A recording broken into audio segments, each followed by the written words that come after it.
And I should tell you all that we are all voice teachers. And we all have our own studios of students, and we all teach different ways. And voice teachers don't get training in how to be voice teachers. We get training on how to be singers, like you. And we all learn how to be teachers by working with voices. And in my personal experience, I've tried to expose myself to a lot of different teachers and a lot of different science, because I think it's really cool. I know that makes me kind of geeky, but I like it. And it makes me just want to learn more every time I realize how much is out there that I don't yet know. And I'm hoping to kind of give you some of that enthusiasm today, and you'll find that from everybody here because we all feel that way, and that's why we're here. So let's get started. I kind of feel like I want to step out. We're going to start by talking about your larynx. And your larynx is, of course, your voice box. And I just want to kind of give you an idea of what it looks like inside. And we're going to have a chance a little later on for you to touch one. It's a plasticine one, but isn't it pretty? Yes, that's the larynx, kind of.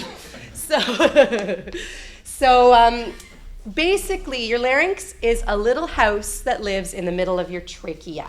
The trachea is your windpipe, okay? So when you open your mouth, hello, come in. So when you open your mouth, and if my skin were translucent, okay, and you could look into my neck, you'd see two tubes. The one in front, the one right here that you can kind of poke, and you feel a bit of a choke right underneath here in this little notch. That is your trachea, that's your windpipe. That's where the air comes in from outside, travels down the pipe, and fills up your lungs. I bet you knew that already. Easy, right? And then when you exhale, of course, it comes back up from your lungs and back out into the world. Behind your trachea is another pipe. That's your esophagus, and that's for food. So you chew your food, it goes down your other pipe into your tummy. And of course, the digestive system does its magic. Okay? And, in order for the food to not go into your windpipe, you have a little flap that covers it up, like a little lid on a pot of boiling water.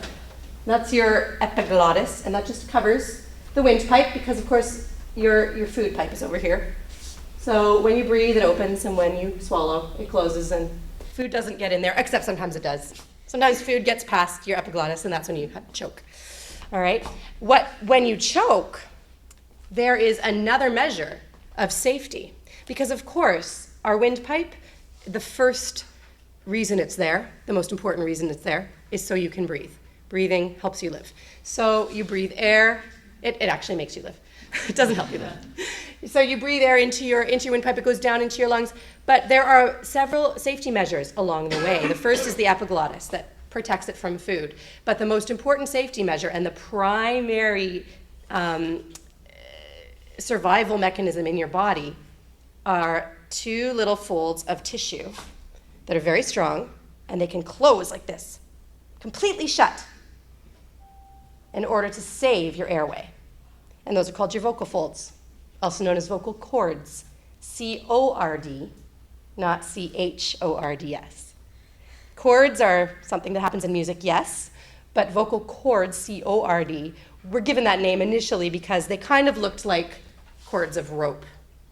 When we didn't really have very good visual of what the vocal folds looked like, we called them chords because they kind of looked like rope.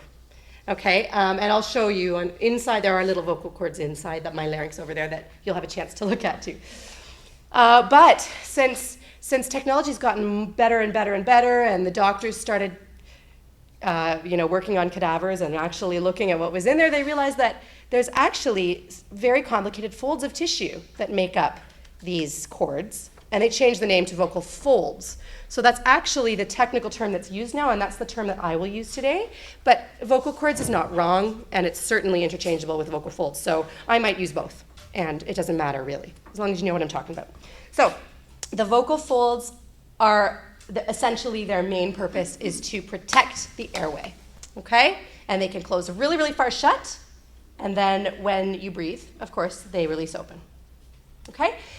So they live right in this little house. If you poke like really low on your trachea where it kind of chokes you, right above this bone here, you can feel a bit of a choky feeling. If you go a little higher, you'll find your Adam's apple. In boys, it's more prominent than girls because it's just structured differently. But your Adam's apple is a cartilage. It's a very strong structure. Cartilage is kind of an in-between tissue between, it's not quite muscle, it's not quite bone. It's softer than bone, but harder than muscle. And it protects your vocal folds. Your vocal folds are right behind this little shield. And that's exactly what it looks like. We call it a shield, actually, shield cartilage, because it looks kind of like a big shield in front of your vocal cords. And again, protective measure, because this is the most important part of your whole body, right here. So that cartilage, right here, protects your vocal folds. They're right in behind it. And there are little cartilages behind it as well that attach it at the back. So you've got your epiglottis, and right above your cartilage here is a bone. It's a hyoid bone. And I'm going to help you feel that a little later on in the day and kind of navigate your own larynx a little later in the day so you know how to feel where things are, and you'll actually learn how to release muscles and massage yourself a little bit there. This hyoid bone is a unique bone because it floats. It doesn't connect to any other bone. It floats in your larynx here. So it kind of sits like this. And I couldn't figure out how to attach it and make it float.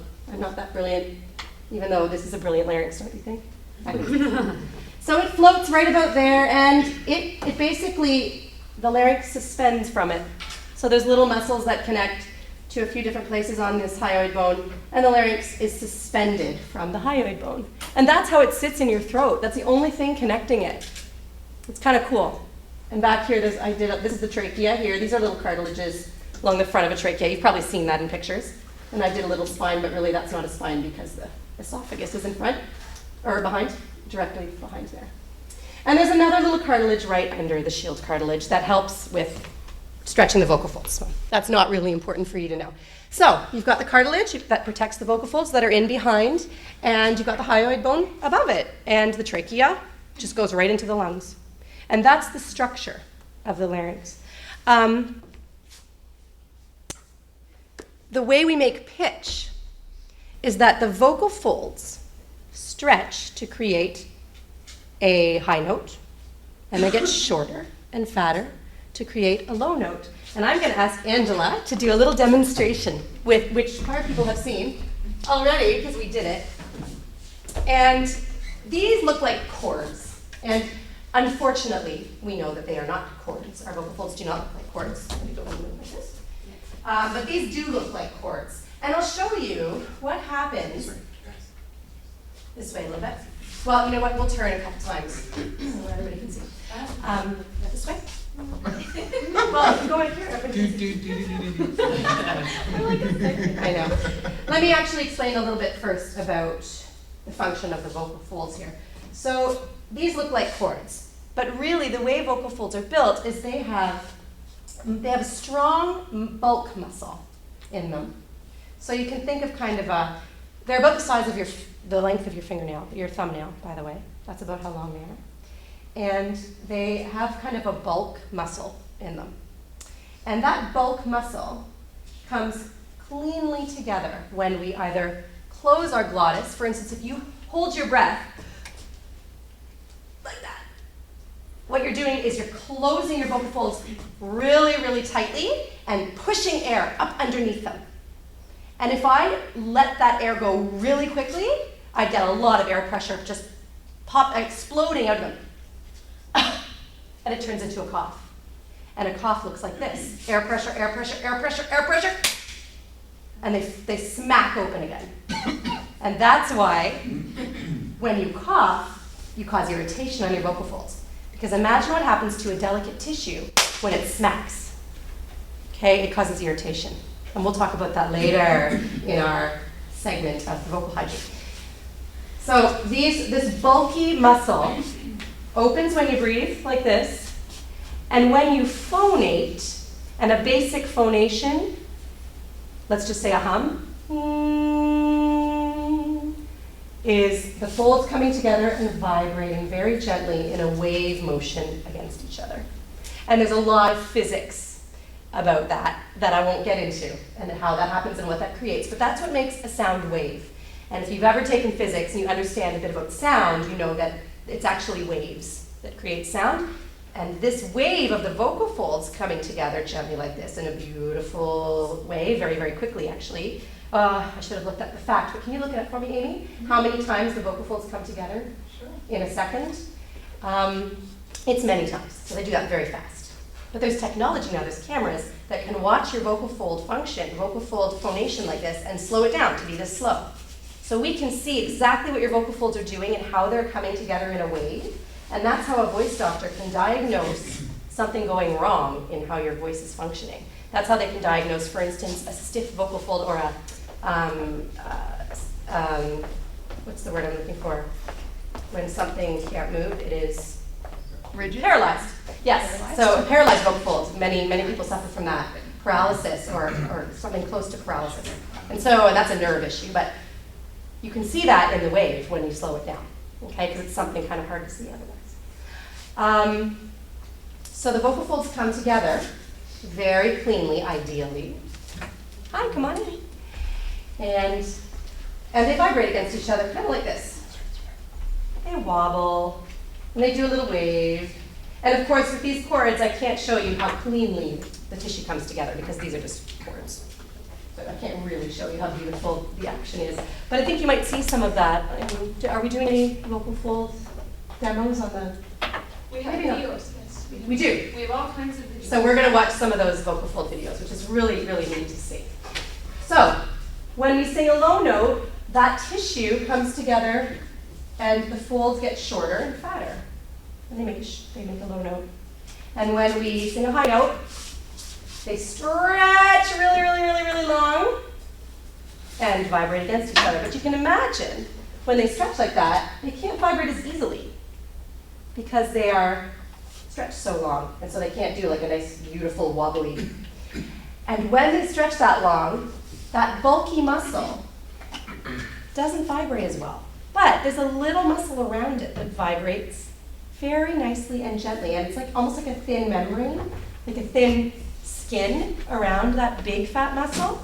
And that is what vibrates more when we stretch them really, really long, like that. So let's, questions? What happens like when you sing a high note and your voice cracks? What does that look like? Oh, well, often your voice cracking is often not at the vocal fold level. It's often a muscular thing. And that can happen in your throat muscles. And a crack that's actually a really good question because it depends. There's different cracks. But if, for instance, you literally come off the pitch, like if you're singing a high note and you kind of choke, you know, like that, then something's happened with the air has stopped. But usually in any kind of situation like that, when the vocal folds stop abruptly, they're probably hitting each other and then letting go. Because that's going to be. But that's something interesting to look into. Sorry. I'd have to hear. I think it would depend on the crack that you're talking about because there's lots of different, and that's why we try not. I try not to use that kind of terminology when I'm talking to my students. I don't talk about cracking because that doesn't mean anything. There's no such thing as your voice cracking. It doesn't crack, right? But different things can happen when you're singing a note that makes it not work. So it just depends what you mean by cracking. Often it's not enough air, or you're not using your air very well, or your muscles are tense in a certain way and disrupting the whole thing. Yeah. So I found some numbers. Yeah. The male voice can vibrate in speech up to 125 times per second, while the female voice can vibrate, chords can vibrate up to 210 times per second. Interesting. Without Julian.